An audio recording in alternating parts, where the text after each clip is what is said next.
আহা, নাফরমান জাহান্নামী তখন বলবে, আল্লাহ আমার দুর্ভাগ্য আমার কপালের উপরে লেগে গেছে, আমি বড় মন্দ কপাল, আমি বুঝি নাই, আমার দুর্ভাগ্য আমার উপরে প্রভাব বিস্তার করেছে।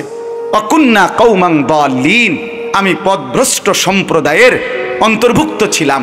আল্লাহ ভালো মানুষ আমি পাই নাই, নেককার মানুষ পাই নাই, চরিত্রবান মানুষের সংস্পর্শ পাই নাই, কিছু অসভ্য মানুষের সাথে চলছিলাম, ফলে আজ নাফরমানির জিন্দিগিতে ভেসে গেছিলাম। মাওলা আমার দুর্ভাগ্য, মাওলা রব্বানা আখরিজনা মিনহা। এ কথা বলে নাফরমান জাহান্নামী আবার বলবে, মাওলা দেন না, দেন আমারে জাহান্নাম থেকে একটু বের করে দেন, আমারে দুনিয়ায় যেতে দেন না মাওলা, আমি পারছি না মাওলা, এই আগুন আমি সইতে পারছি না, এবার দেন না। আবার বলছি মাওলা, আবার দেন। ফাইন উদনা ফাইন্না যালিমুন, আমি যদি এবার গেলে নাফরমানি করি তো আমি আসলেই জালেম, আপনি আমারে তখন ডবল রিডবল শাস্তি দিয়েন, না এবার ছেড়ে দেন। আহ, তখন শেষ আয়াত, আল্লাহ তখন বলবে ক্বালা খসাউ ফিহা ওয়ালা তুকাল্লিমুন। আল্লাহ বলবে, নাফরমান তুই জাহান্নামেই পড়ে থাক, আর একটা কথা বলবি না, ওয়ালা তুকাল্লিমুন, আর কোনো কথা বলবি না, চুপ। আমরা যেমন রাগ করলে বলি না, একদম চুপ, একটা কথা বলবি না বেটা, খারাপ এনে বলি কিনা, এই আল্লাহ বলবে পড়ে থাক বেঈমান নাফরমান জাহান্নামে, ওয়ালা তুকাল্লিমুন, আর কোনো কথা বলবি না, একটা কথা নাই। আর তাফসীরে মাআরিফুল কোরআন স্পষ্ট লিখছে, আল্লাহ যখন কোনো জাহান্নামীকে এটা বলে ফেলবে যে তুই আর কথা বলবি না, খোদার কসম তখন ওই জাহান্নামী আর মানুষের মতো শব্দ করতে পারবে না, তার জবান থেকে তখন কুকুর কিংবা গাধার মতো নিকৃষ্ট আওয়াজ বের হবে। আল্লাহ আমাকেও মাফ করে দেন, আমাদের প্রত্যেককে মাফ করে দেন। আল্লাহ তাআলা আজকের মাহফিল কবুল করেন। আজকে আপনাদের আমাদের সবাই যেন সময়কে কদর করি। যুবক ভাই, মোবাইলের আসক্তি ছেড়ে দাও, জিন্দিগি কাজে লাগাও, 5 ওয়াক্ত নামাজ পড়ো, ফজরের নামাজ পড়ো। বাবা চাচারা জিন্দিগি সুন্দর করেন, মা বোনরা হায়াতকে কদর করেন, পর্দা পুশিদার জিন্দিগি পালন করেন। আল্লাহ তাআলা তৌফিক দান করেন। হ্যাঁ জি আমার বাপ, দয়া করে এখন তো এশার নামাজের বিরতি, এশার নামাজের পরে আবার যথারীতি ইনশাআল্লাহ বয়ান হবে। বিশেষ করে আমার আজকের এই মাহফিলের যিনি প্রধান বক্তা, আপনারা সবাই জানেন, আমার পরম শ্রদ্ধেয় বড় ভাই, আমার অভিভাবক, আমার মুরব্বী, যে আমার এই কোলে পিঠে করে পড়ালেখা করাইছে, তিনি আমার শুধু ভাই না, আমার আপন বড় ভাইও। আমি ভাইয়ার কাছে সরাসরি ছাত্রের মতো পড়ালেখা করছি, ছাত্র হিসাবে। ভাই আমারে ছোটবেলায় কোলে করে বাসের সিটে বসায় নাই, কোলে বসাইয়া নোয়াখালী লক্ষ্মীপুর টুমচর মাদ্রাসায় ক্লাস 5-এর পরে দিয়ে আসতো, আবার ভাইয়া আনতো গিয়া ব্রাহ্মণবাড়িয়া দিয়ে আসতো। মানে এত ছোট ছিলাম যে সিটে বহাইতো না, কোলে বইতাম ভাইয়ের। সেই বড় ভাই আলহাজ হজরত মাওলানা মাহবুবুর রহমান আশরাফি দামাত বারাকাতুহুমুল আলিয়া, ভাইয়াও ইনশাআল্লাহ বয়ান করবে। আপনারা এশার নামাজের পরে আবার যথারীতি সবাই জমে বসবেন, বলেন ইনশাআল্লাহ। এখন একটা অনুরোধ হইল, নওজোয়ান ছেলে তোমরা যারা এশার নামাজ না পড়ে এখন ভাগ্যা যাই বাগা এদিক সেদিক, তোমরা কদ্দুর হাত উঠাইলে তোমগো লেগে আলাদা একটু দোয়া করতাম, একটু হাত উঠাও যারা এশার নামাজ পড়তা না। না না অনেকে পড়বে না, আমার এটা বুঝ আছে না, আমরা বেনামাজি দেখতে দেখতে যে কি নতুন দেখিনি, তাইলে অপদার্থ দেখতে দেখতে একটা আইডিয়া আছে না, হাত উঠাও ভাই। নামাজ পড়তা না এরম অসভ্য যারা, তারা একটু হাত উঠাইলে তোমরা, আনালে ছবি উঠে রাখো তোমরা। কাজে দয়া করে এমন জঘন্য কাজ কেউ না করে, আজকের এশা থেকেই শুরু হোক পরিবর্তন, ঠিক আছে ইনশাআল্লাহ। আল্লাহ তাআলা প্রত্যেককে তৌফিক দান করেন। একটা ছেলেও এদিক সেদিক যায়ও না বাপ, এশার নামাজের জন্য প্রস্তুতি নিয়ে অজু করে নামাজে সেজদা দাও। যে কপালে সেজদা, খোদার কসম সে কপাল ভাগ্যবান, সে কপাল ভাগ্যবান। আর নাই তো ওই যে আয়াতে আছে, রব্বানা গালাবাত আলাইনা শিকওয়াতুনা, জাহান্নামী বলবে আল্লাহ আমার কপালটা বড় বদনসিব, আমার মন্দ কপাল, আল্লাহ আমাদেরকে মাফ করে দেন। মুল মাউত, আল্লাহ তাআলা বলেন এভাবে প্রত্যেকটা নাফরমান পাপীর যখন মৃত্যুর সময় আসবে, এখানে তাফসিরে লিখছে মানে মালাকুল মউত এসে দাঁড়াবে। কে দাঁড়াবে? কথা বলেন না। কলা, এই নাফরমান তখন বলবে রব্বি, হে আমার রব, হে আমার প্রভু, হে আমার মাওলা, ইরজিউন, আপনি আমাকে দুনিয়ায় একটু ফেরত দেন। কোথায়? দুনিয়ায়। কাকে দেখে? আজরাইলকে দেখে। কাকে দেখে? আজরাইল। হাদিসের মধ্যে কথা স্পষ্ট আছে। রাসূলুল্লাহ সাল্লাল্লাহু আলাইহি ওয়াসাল্লাম বলেন, যে ব্যক্তি যেমন আমলের মালাকুল মউত তার সামনে এসে দাঁড়াবে ওই আকৃতিতে, অর্থাৎ যে নেককার সে মালাকুল মউত জান কবজের সময় তার সামনে এসে দাঁড়াবে একেবারে চমৎকার উত্তম আকৃতি নিয়ে, যেটা দেখেই ইমানদারের কলিজা ঠান্ডা হয়ে যাবে। কসম আল্লাহ, এটা হাদিস, স্পষ্ট হাদিস। হ্যাঁ, আর যে ব্যক্তি নাফরমান, হযরত ইব্রাহিম আলাইহিস সালাম, আমরা আরবি কিতাবে পড়ছি, ইমাম কুরতুবীর কিতাব আত-তাযকিরা, ওইখানে আছে ইব্রাহিম আলাইহিস সালাম একদিন আজরাইলকে বলছিল, মালাকুল মউত তুমি নাফরমান পাপীদের সামনে জান কবজের সময় কেমনে আইসা দাঁড়াও, কদ্দুর দেখাও আমায়। ইব্রাহিম আলাইহিস সালামকে আজরাইল বলছে, মালাকুল মউত, জনাব, হে আল্লাহর নবী, আপনি এটা দেখতে চাইেন না, সহ্য করতে পারতেন। হযরত ইব্রাহিম আলাইহিস সালাম বলছে, না, আমাকে দেখাও, আমি দেখব। কসম আল্লাহর, আমরা নিজের সচক্ষে কিতাবে পড়ছি। ইব্রাহিম আলাইহিস সালাম সামনে মালাকুল মউত ওই আকৃতি ধরছে, যেভাবে নাফরমানের সামনে বিভৎস কুৎসিত যেই চেহারা নিয়ে আসবে, সাথে সাথে ইব্রাহিম আলাইহিস সালাম চিৎকার করে বেহুশ হয়ে গেছে। হুঁশ আসার পরে ইব্রাহিম নবী আল্লাহকে হাত তুলে বলছে, মাওলা, কোন নাফরমান পাপীর জন্য মালাকুল মউত আজরাইল মৃত্যুর সময় যেই দৃশ্যে দাঁড়াইল, এইটা দেখলেই তার আযাবের জন্য যথেষ্ট, আর লাগবে না আযাব। এটা দেখলেই চলবে, এটা দেখলেই সে বুঝে ফেলবে তার আগত জিন্দেগিটা কি হবে। তো আল্লাহ তাআলা বলেন, এই নাফরমান তখন বলবে, রব্বিরজিউন, আল্লাহ দুনিয়ায় একটু ফেরত দেন, অল্প সময়। কেন? এই বলবে, লাআল্লি আ'মালু সালিহান ফীমা তারাকতু। 101 নম্বর আয়াত। নাফরমান বলবে, আল্লাহ, যেই আমলগুলো ছেড়ে দিয়েছি, এবার যদি একটু হায়াত দেন, সুযোগ দেন, আমি সেই নেক আমলগুলো পুনরায় করব। এবার বিশ্বাস করেন খোদা, পরে যাইতে কোন কয়টা দিন, আমার 3টা মাস সুযোগ দেন, আমি দেখবেন নামাজ কারে কয়। কাবা শরীফের ইমাম রেফিসে আলাই দিন, ইমাম সাহেবের আগে দাঁড়ান, নমাজ কাবা শরীফের সাদে গিয়ে দাঁড়ান, আপনি শুধু রংটা চাইবেন, আমার কিন্তু সুযোগটা দিয়ে আসান। কি করি এবার গেলে? উড়ে এলাম, সব উড়ে এলাম। মসজিদে যে ঢুকমু 3 মাস পরে মালাকুল মউত কইবেন মসজিদে যাতে নিয়ে যায়। বাইতার যাইতাম, বাইরের গোষ্ঠীর গিলে বাইর যাইতাম না। লাআল্লি আ'মালু সালিহান ফীমা তারাকতু। নাফরমান বলবে, রব্বুল আলামিন, যে আমলগুলো ছুটে গেছে এবার সেই আমলগুলো করব, নেক আমল। সাথে সাথে আল্লাহ বলবেন, কাল্লা, কখনোই না, না রে বান্দা, কখনোই না। মালাকুল মউত আজরাইলকে দেখিয়ে সামনে এনে আমি রব্বুল আলামিন এই পর্যন্ত কোনোদিন কাউকে ফেরত দেই নাই। মালাকুল মউত আজরাইলের এই দৃশ্য দেখে যদি আমি বদলাইবার সুযোগ দিতাম, তাইলে তো ফেরাউন নমরুদ ও আব্দুল কাদের জিলানী হয়ে যাইতো। নমরুদ ফেরাউনও তো জুনায়েদ বাগদাদি হয়ে যাইতো। না রে বান্দা, কাউকে দেই নাই।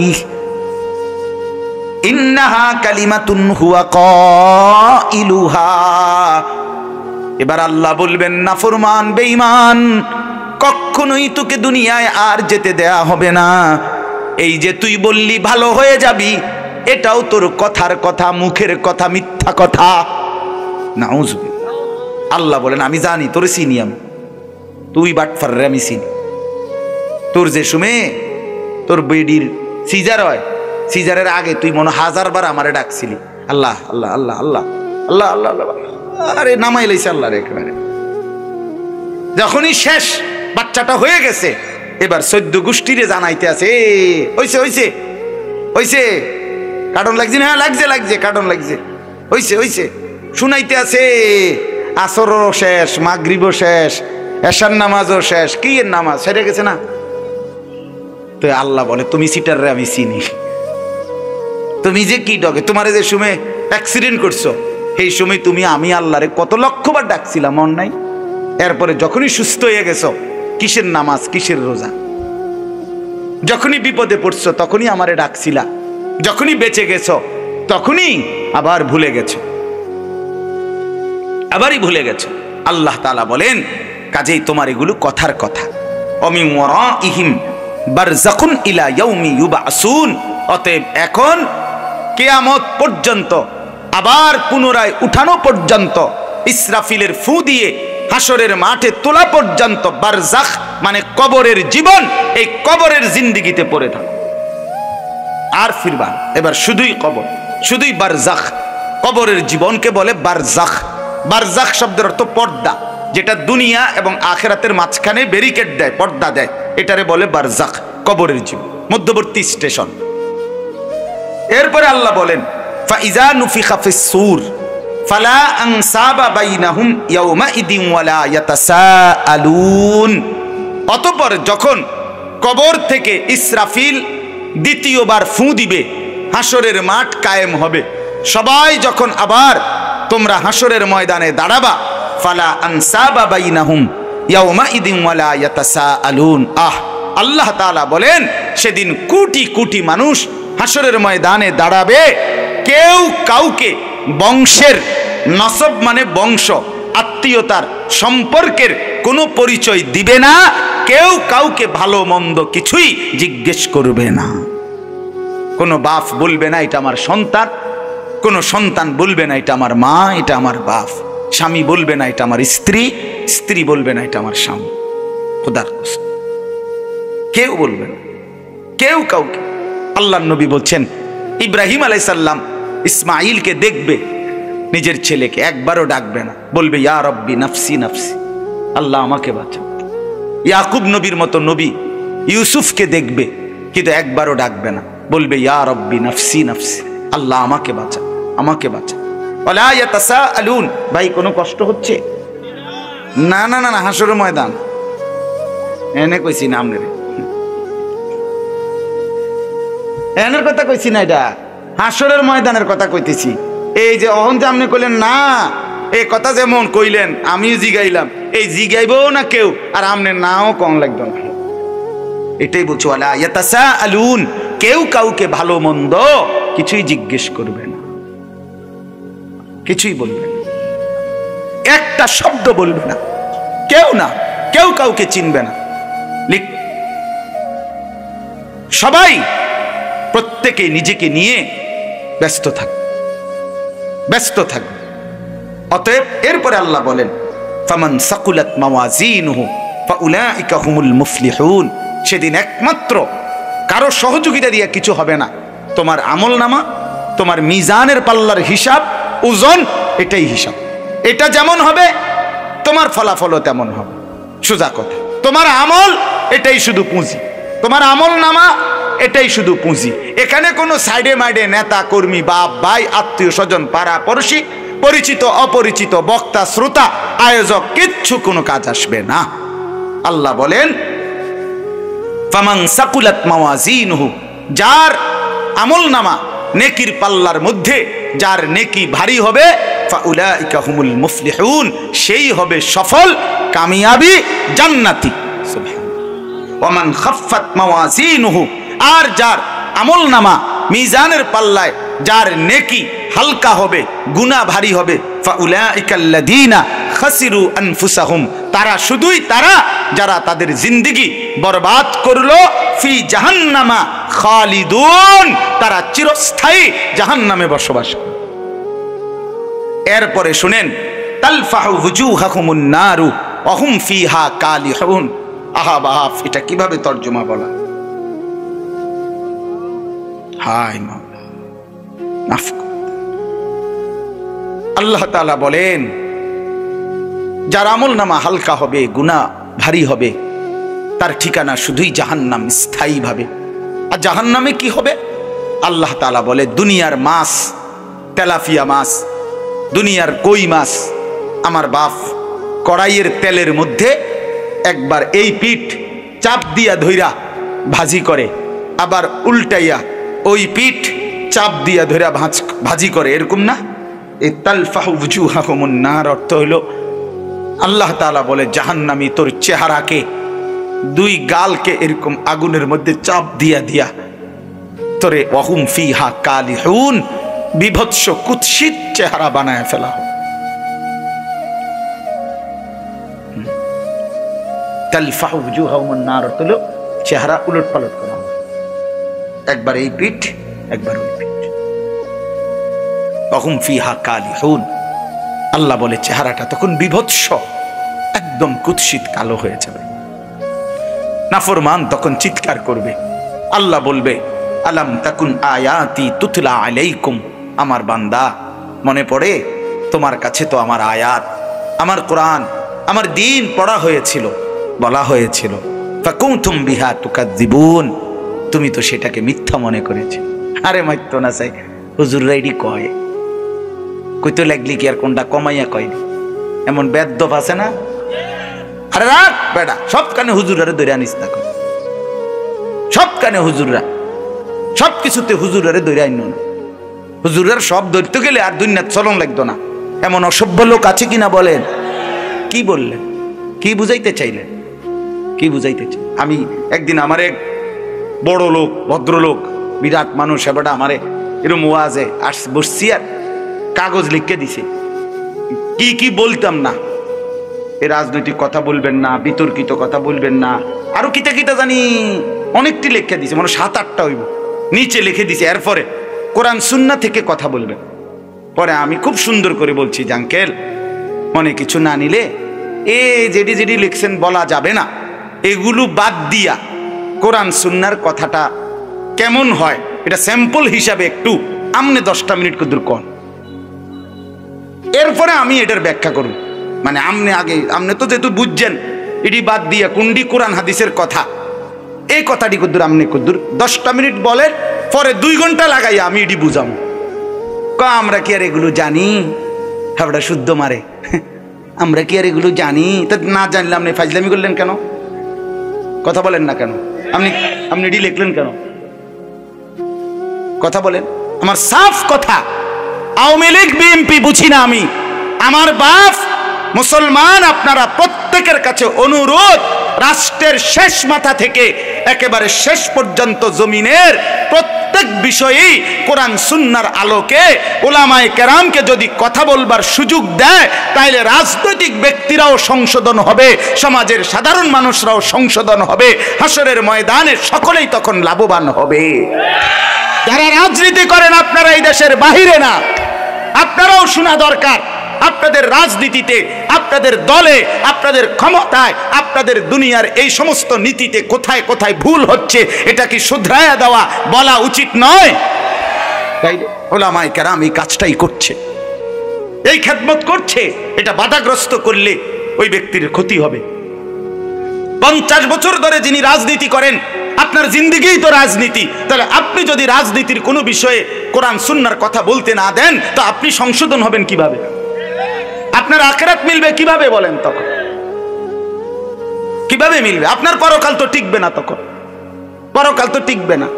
ও জানাজার নামাজের সামনে 30 জন বক্তৃতা দিলে আপনারে ফেরেশতারা বেহেশত দিবে, এত রঙে দোয়ান বাহি খায় না, এত হুগনা সিরা বেজে না, ফানি দন লাগে।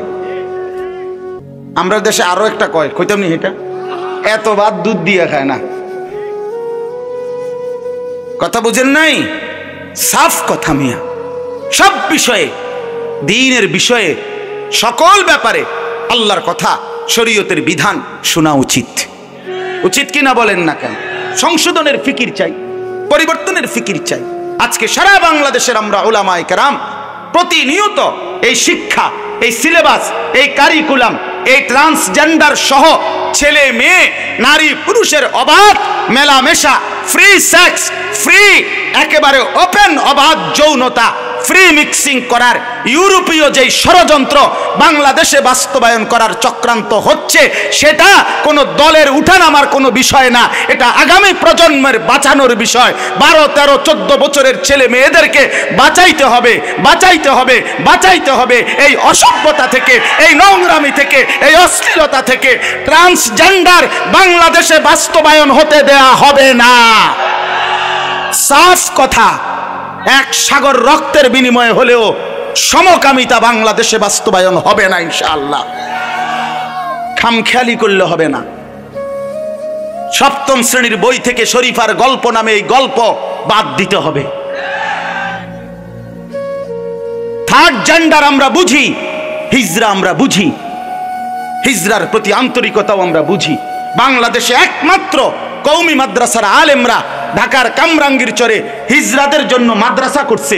তৃতীয় লিঙ্গের মাদ্রাসা আছে, হিজরা মহিলা, হিজরা মানুষ কোরআন শরীফ 3 খতম কোরআন শরীফ পড়ছে, কোরআন খতম করতেছে, কোরআন পড়ছে। হিজরাদের প্রতি আমাদের কোনো কি নাই, বাধাগ্রস্ততার কিচ্ছু নাই। এটা হিজরার ট্রান্সজেন্ডার গুলাইয়া ফেললে হইতো না, হবে না।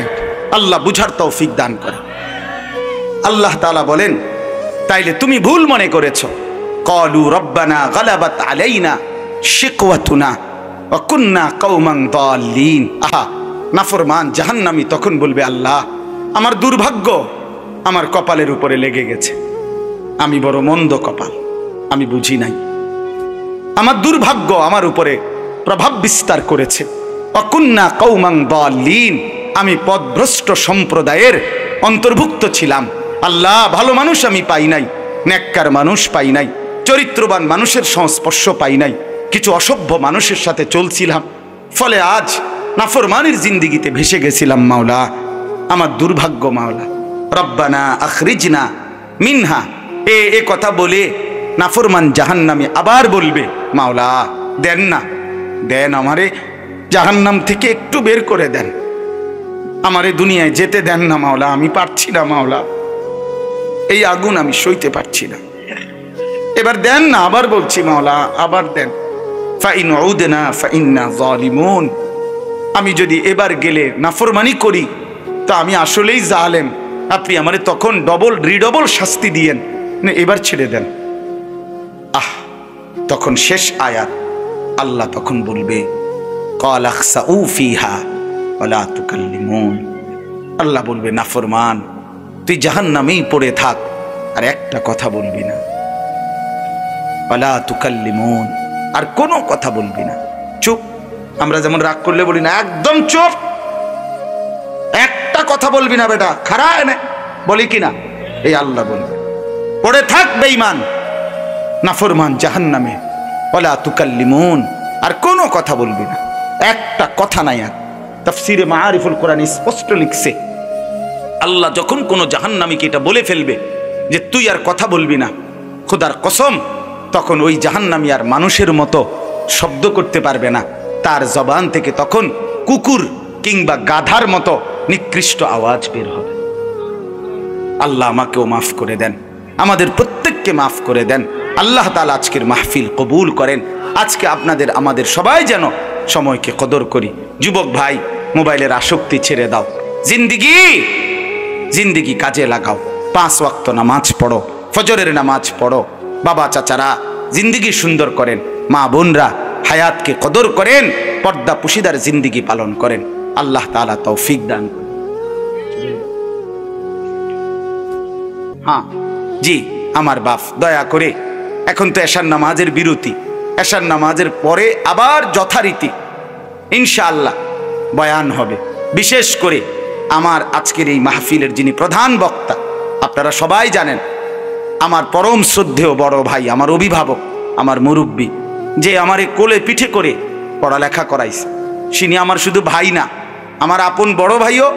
আমি ভাইয়ার কাছে সরাসরি ছাত্রের মতো পড়ালেখা করছি, ছাত্র হিসাবে। ভাই আমারে ছোটবেলায় কোলে করে বাসের সিটে বসায় নাই, কোলে বসাইয়া নোয়াখালী লক্ষ্মীপুর টুমচর মাদ্রাসায় ক্লাস 5-এর পরে দিয়ে আসতো, আবার ভাইয়া আনতো গিয়া ব্রাহ্মণবাড়িয়া দিয়ে আসতো। মানে এত ছোট ছিলাম যে সিটে বহাইতো না, কোলে বইতাম ভাইয়ের। সেই বড় ভাই আলহাজ হজরত মাওলানা মাহবুবুর রহমান আশরাফি দামাত বারাকাতুহুমুল আলিয়া ভাইয়াও ইনশাআল্লাহ বয়ান করবে। আপনারা এশার নামাজের পরে আবার যথারীতি সবাই জমে বসবেন, বলেন ইনশাআল্লাহ। এখন একটা অনুরোধ হইল, নওজোয়ান ছেলে তোমরা যারা এশার নামাজ না পড়ে এখন ভাগ্যা যাই বাগা এদিক সেদিক, তোমরা কদ্দুর হাত উঠাইলে তোমগুলো লাগে আলাদা একটু দোয়া করতাম, একটু হাত উঠাও যারা এশার নামাজ পড়তা না। না না অনেকে পড়বে না, আমার এটা বুঝ আছে না, আমরা বেনামাজি দেখতে দেখতে যে কি নতুন দেখিনি তাইলে অপদার্থ দেখতে দেখতে একটা আইডিয়া আছে না। হাত উঠাও ভাই, নামাজ পড়তা না এরম অসভ্য যারা, তারা একটু হাত উঠাইলে তোমরা, আনালে ছবি উঠে রাখো তোমরা। কাজে দয়া করে এমন জঘন্য কাজ কেউ না করে, আজকের এশা থেকেই শুরু হোক পরিবর্তন, ঠিক আছে ইনশাআল্লাহ। আল্লাহ তাআলা প্রত্যেককে তৌফিক দান করেন। একটা ছেলেও এদিক সেদিক যাইও না বাপ, এশার নামাজের জন্য প্রস্তুতি নিয়ে অজু করে নামাজে সেজদা দাও। যে কপালে সেজদা, খোদার কসম সে কপাল ভাগ্যবান, সে কপাল ভাগ্যবান। আর নাই তো ওই যে আয়াতে আছে, রব্বানা গালাবাত আলাইনা শিকওয়াতুনা, জাহান্নামী বলবে আল্লাহ আমার কপালটা বড় বদনসিব, আমার মন্দ কপাল, আল্লাহ আমাদেরকে মাফ করে দেন। আমার চাচা জনাব আলহাজ মফিজউদ্দিন ভূঁইয়া সাহেবকে তো ১৬ লক্ষ সাহাবী তো বিদায় হজ্জের ময়দানে, আরাফাতের ময়দানে নবীজির সামনে ছিল হজের সময়। নবীজি যে বছর হজ করেছেন ১৬ লাখ সাহাবী ছিল। তাহলে ১,২৫,০০০ সাহাবীর মধ্যে ৫,০০০-এর নামও তো কোনো কিতাবে নেই, কোনো বইতে নাই, ইতিহাসে নাই, নাই ওনাদের নাম কেউ জানে না। তাহলে যাদের নাম কেউ জানে না ওনারা ব্যর্থ তো আর কি, তাহলে সমস্যা কি? এই জন্য দোস্ত, সবাই চিনলেই সফল, না চিনলে ব্যর্থ, এমন কিছু না। এটা কোনো বিষয়। বুজুর্গানে দিন বলে আল্লাহ তাআলার দুইটা নাম আছে, আয-যাহির আল বাতিন। এই দুই নামের অর্থ হলো, একটা নামের অর্থ হলো আয-যাহির, অর্থ হলো প্রকাশকারী, আল বাতিন গোপনকারী, আবৃতকারী, যিনি গোপন রাখেন। আর যাহির মানে যিনি প্রকাশ করেন। তো মুফাসসিরিনে কেরাম বলেন, মুহাদ্দিসিনে কেরাম বলেন যে আল্লাহ তাআলা তার নামের গুণ আল্লাহ তাআলা তার পছন্দসই বান্দার উপরে প্রয়োগ করেন, ইলকা করেন, ঢালেন। আল্লাহ তাআলা তার রহমান নাম থেকে কাউরে রহমতের সিফাত তার মধ্যে দেন কিছুটা, ফলে তার দিল খুব দয়ালু হয়। এরকম অনেক গুণ আল্লাহ তার বান্দাকে দেন, বৈশিষ্ট্য। এটা আল্লাহ তাআলা কুদরতি নিজাম।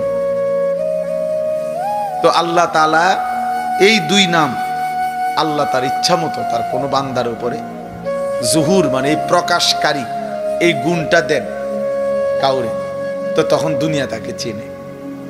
আবার কারো উপরে আল্লাহ তাআলা ওই যে বাতেন গোপনকারী, তিনি এই গুণটা কাউরকে ঢালেন কাউরে, তো তাকে পৃথিবীবাসী চিনে না, তিনি শুধু চিনেন। তাহলে এই জন্য অনেক আউলিয়া কেরাম এমন আছে যা করে গোটা দুনিয়া চিনে। আবার এমন লাখো লাখো আউলিয়া আছে আল্লাহর প্রিয় বান্দা কেউ চেনে না, পাহাড়ে জঙ্গলেই শেষ ইন্তেকাল করছে, কেউ জানেও না, হাসরের ময়দানে দেখ। এই জন্য দোস্ত, এটা একটা জরুরি বিষয়। কোরআন সুন্নাহর দৃষ্টিতে সংখ্যা পরিচিতি এটা কোনো বিষয় না, কতজন এটা কোনো কথা। সূরা ইয়াসিনের মধ্যে একটা ঘটনা আছে, ওয়াদরিব লাহুম মাসালান আসহাবাল কারিয়া।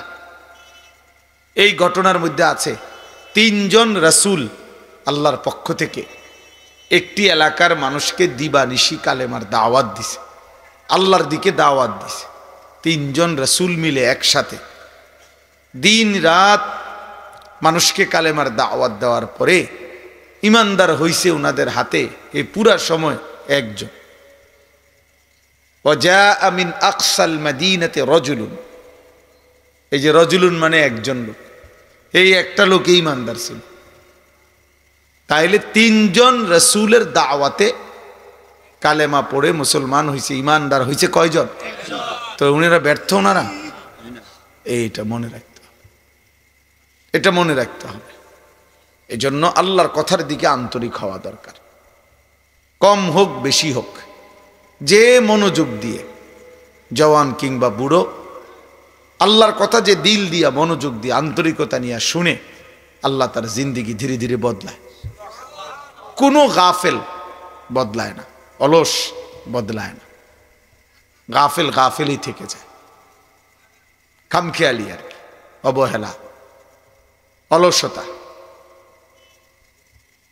কোরআনুল কারীমের মধ্যে আছে, আল্লাহ তাআলা আমাদের নবী সাল্লাল্লাহু আলাইহি ওয়াসাল্লামকে বলছেন, এই যে এখন আমাদের প্রিয় ভাই মাওলানা মুফতি ইউসুফ বিন ইকবাল, আপনারা যদি কেউ শুনে থাকেন তার বয়ান, তো আন্দাজ করবেন যে সে কি পরিমাণ পড়াশোনা করছে। রাসূলুল্লাহ সাল্লাল্লাহু আলাইহি ওয়াসাল্লামের শত শত হাদিস আল্লাহ তাআলা তার কলিজায় সিনার মধ্যে মুখস্থ রাখছে। যাই বলে কিতাবের নাম, মুসান্নিফের নাম সহ বলে। আমি নিজেও ওনার বয়ান শুনি, ব্যক্তিগতভাবে মহব্বত করি। তো আপনাদেরকে জিকিরের কথা বলতেছিল, কোরআনুল কারীমের মধ্যে আছে আল্লাহ তাআলা আমাদের নবী সাল্লাল্লাহু আলাইহি ওয়াসাল্লামকে জিকির করতে বলছে। ওয়াদকুর রাব্বাকা ফি নাফসিকা তাদাররুআন ওয়া খীফা ওয়া দুনাল জাহরি মিনাল কওল বিল গুদুওয়ি ওয়াল আসাল। আল্লাহ বলছে নবী আপনি তিনভাবে জিকির করবেন। এক, দিলে দিলে অন্তরে। দুই, আওয়াজ ছাড়া জিহ্বায়, মানে শব্দ হবে না, নিঃশব্দে, তবে জবানে তবে শব্দ নাই। আর হলো হালকা আওয়াজ, সকালে এবং সন্ধ্যায়, মানে দিবানিশি। তো এখানে একটা কথা আছে যে এর পরেই আল্লাহ বলছে ওয়ালা তাকুম মিনাল গাফিলিন।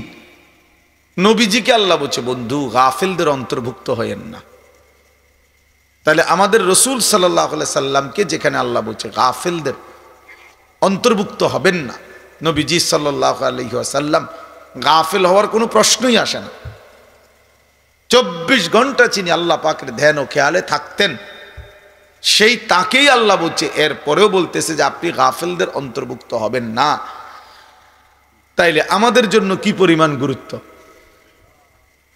কিন্তু তোমরা ছেলেরা বাপ, অগণিত ছেলে বাবা, তোমরা বুঝতেই চাও না যে তোমাদের জীবনের কোনো গন্তব্য আছে কিনা, টার্গেট আছে কিনা, কোথায় গিয়ে থামবা তুমি, তোমার জীবন শেষ পর্যন্ত কোথায় গিয়ে পৌঁছবে। অসংখ্য ছেলে পেলে তোমরা জানো না, এই ক্ষণিকের শাহওয়াত, ক্ষণিকের মনের চাহিদা, কিছুক্ষণের যৌন চাহিদা, এই তোমার নারী, ছবি, মোবাইল, চুলের ফ্যাশন, অশ্লীলতা, বেহায়াপনা, অসভ্যতা, নোংরামি, সমবয়সী বন্ধুদের আড্ডা, আর কুকুর বিড়ালের মতো কিছু জঘন্য নিকৃষ্ট কথাবার্তা, যেটা মনুষ্যত্বের, মানবতার বহির্ভূত। এই কিছু কাজে লাখ লাখ শত শত ছেলে তোমরা জিন্দিগি শেষ করে দিচ্ছ। এভাবেই রাত বয়ে যায়, দিন শেষ হয়ে যায়। এমন সুন্দর যৌবন, এমন সুন্দর সময়, হায়াত অনাদরে, অবহেলায়, খামখেয়ালিতে জোয়ারের পানির মতো ভাইসা যাইতেছে। অথচ আল্লাহর কসম কোরআনুল কারীমের মধ্যে আছে প্রত্যেকটা মানুষ তার পিছনের এই সময়ের জন্য আফসোস করবে, আর আল্লাহর কাছে একটু সময় হায়াত ভিক্ষা চাইবে। প্রত্যেক পাপী নাফরমান আল্লাহর কাছে একটু সময় চাইবে, কিন্তু আল্লাহ তাআলা 1 সেকেন্ডের জন্য বিগত সময় আর ফেরত দিবেন না। কারো জন্যই কোনো সময় আর ফেরত আসবে না। হাত্তা ইদা জাআ আহাদাহুমুল মাউত ক্বালা রাব্বিরজিউন। আল্লাহ তাআলা বলেন যখনই মৃত্যুর সময় ঘনিয়ে আসে তো নাফরমান বলে রাব্বিরজিউন, আল্লাহ আর কিছুদিনের জন্য আমারে দুনিয়ায় ফেরত দেন, লাআল্লি আ'মালু সালিহান ফীমা তারাকতু। আয় আল্লাহ যদি এবার ফিরতে পারি, তাহলে যে আমলগুলো ছুটে গেছে এইবার যদি যাইতে পারি, আজরাইলকে সরায়া দেন, আমি এবার নেক আমল করব। কোরআনুল কারীমের মধ্যে আছে আল্লাহ বলবেন কাল্লা, কখনোই না। বান্দা এটা হবেই না। আর কোনো দিন আমি আল্লাহ পেছনের সেই সময় ফেরত দেব না। ওয়ালাই ইউআখিরাল্লাহু নাফসান ইযা জাআ আজালুহা, আল্লাহ বলেন প্রত্যেকের মৃত্যুর সময় যখন হয়েই যায় তো আমি আল্লাহ তাআলা আর এক সেকেন্ডও তাখির দেরি করি না, দেরি করি না। কাউকেই আমি আল্লাহ থাকতে দেই না। এজন্য বন্ধু আমার, দোস্ত আমার, সুখে থাকলেও মরে যাবেন, দুঃখে থাকলেও মরে যাবেন, হাসি কিংবা আনন্দ কিংবা বেদনায়, রাজপ্রাসাদ আর কুড়ে ঘর, সব অবস্থাতেই মারাই যাব আমরা, কবরেই চলে যেতে হবে। এই অনিবার্য বাস্তবতা, চিরন্তন এই সত্য যে আমাকে মরতে হবে, আমাকে চলে যেতে হবে, এটাকে অ্যাভয়েড করা, অস্বীকার করা, পাশ কাটানো, বুঝতে না চাওয়া, এটা নিতান্তই বোকামি ছাড়া আর কিছু না। কারণ বলে আমি বুঝি নাই এই জন্য আমার মরণ নাই, না, আপনি না বুঝতেও মরে যাবেন। আপনি খেয়াল না করলেও মরে যাবেন, খেয়াল করলেও মরে যাবেন, খুব কেয়ারফুল থাকলেও মরে যাবে, আর অসতর্ক থাকলেও মরে যাবে। চাইলে আমার ভাই, আমার বাপ, আল্লাহর কথা, এ কথা নিয়ে আজকের কথা না, শুধু আমাকে যেতেই হবে, চলে যেতে হবে। গন্তব্য চিনা, মঞ্জিল চিনা, আমি আসলে যাব কোথায়, যাচ্ছি কোথায়, থামবো কোথায়, খোদার কসম এটা বুঝা আল্লাহর সবচেয়ে বড় নিয়ামত। এটাই সিরাতে মুস্তাকিম, যে আমি জানি আমি জিন্দিগি চলতেছি, আমার ঘর আমার শেষ মাথা না, আমার জীবনের শেষ প্রান্ত আমার দোকান না, আমার জিন্দিগির শেষ প্রান্ত আমার বিল্ডিং না, আমার জীবনের শেষ প্রান্ত আমার ব্যবসা না, আমার জিন্দিগির শেষ প্রান্ত জান্নাত।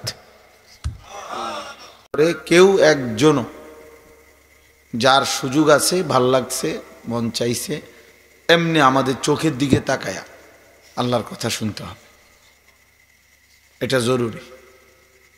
এজন্য আমি কোনো অসুবিধা নাই, একবারে সামনে পিছনে ডানে বামে কেউ চলে গেলে আমার তেমন কোনো সমস্যা না। আমি কোনো ভোটে দাঁড়াইছি না যে আমার অনেক জনপ্রিয়তা দরকার, যে আমি নির্বাচনী ওয়ার্কিংয়ে আসি নাই, যে লোক কম হইলে আমার ব্যর্থতা, এমন কিছু না। আল্লাহর কথা বলার ক্ষেত্রে সংখ্যা কোনো বিষয় নয়, সংখ্যা কোনো বিষয় না, আল্লাহর জন্য বলা এটা হলো মূল বিষয়। কতজন এটা কোনো দেখার কিছুই নেই। কোরআনুল কারীমের মধ্যে আছে কালিলাম মা তাশকুরুন, আল্লাহ তাআলা বলেন শুকর আদায় করে কম। কালিলাম মা তাযাক্কারুন, কোরআনে আল্লাহ বলেন উপদেশ গ্রহণ করে কম। ওয়া কালিলুম মিন ইবাদিয়াশ শাকুর, আল্লাহ বলেন আমার শুকরকারী বান্দা পরিমাণে কম। তাহলে আল্লাহর অনুগত, আল্লাহর কথা শুনে আল্লাহর কথার প্রতি কৃতজ্ঞ হয়, এরকম পরিমাণ সবসময় কমই হবে।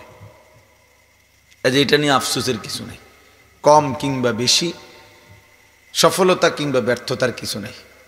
এখানে মনে করেন 50,000 লোক হইলে আমার কবর রাজা মাফত, কথা কয় না তো, আল্লাহ বইল কি আমার বুটও খারাইলাম না, কবর রাজাবও মাফ হইল না, তাহলে আমার কি হলো? কাজে এখানে সংখ্যা কোনো কি না, বিষয় না, কতজন এটা কোনো কিছু না। সবাই চিনলে সফল, সবাই না চিনলে ব্যর্থ, এটা কোরআন সুন্নাহর কথা না, এসে ইসলামের কোনো বক্তব্য না। জনপ্রিয়তা কোনো জরুরি কোনো বিষয় না। কোরআনুল কারীমের মধ্যে 25 জন নবী এবং রাসূলের নাম আছে। কতজন? তো মোট নবী রাসূল কি 25 জন? তো বাকিদের নাম নাই কেন? যাদের নাম নাই ওনারা ব্যর্থ। তাইলে পৃথিবীতে 5000 সাহাবীর নাম কোনো কিতাবে নাই, সবগুলো কিতাবে একসাথ করে একবারে বাড়ি চালান দিলেও তো আমরা হবে না। 5000 সাহাবীর নামও একসাথে পাওয়া যাবে না।